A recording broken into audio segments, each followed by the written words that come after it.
ইলহামকে তৈরি করছি, তাকেও বুঝতে দিতে হবে যে তার মা একজন কর্মজীবী মহিলা। যে কোনো সন্তান বড় হয়ে কি হতে চাইবে, কি করবে, তার ফিউচার কি হবে, that should be there decision, not my decision. Fatema দেখলাম, আমার কাছে খুবই ভালো লেগেছে দেখতে। যে আমার থার্ড পারসন সিঙ্গুলার নাম্বারের কথা মনে পড়ে গেল, আমার প্রথম সিনেমার কথা মনে পড়ে গেল।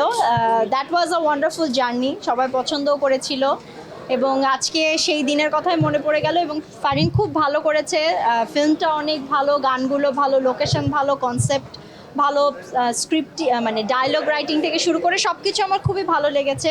যিনি ডিওপি ছিলেন উনিও খুব ভালো কাজ করেছে, আমার ফ্রেমিং সেন্স থেকে শুরু করে সব কিছু খুবই ভালো লেগেছে। আর অভিনয়ের কথা না বলি, প্রত্যেকটা আর্টিস্টই আমার খুব পছন্দের অভিনয় শিল্পী। ছোট যারা ক্যারেক্টার করেছে, ছোট ছোট ক্যারেক্টারগুলো খুবই ভালো লেগেছে, সবাই অভিনয় দুর্দান্ত করেছে। আপনারা সবাই হলে আসবেন, 24 তারিখ থেকে ফাতেমা রিলিজ পাবে আপনাদের নিকটবর্তী হলে।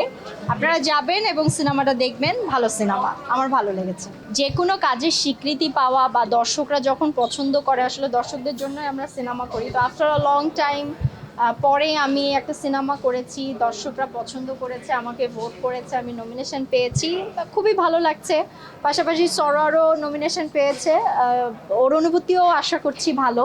আমার পক্ষ থেকে আমারও তো খুবই ভালো লাগছে। এখন কোনো কাজ নিয়ে কথা বলতে চাচ্ছি না, আমি ইলহামকে তৈরি করছি এবং নিজেকেও তৈরি করছি ভবিষ্যতে ভালো কাজের জন্য।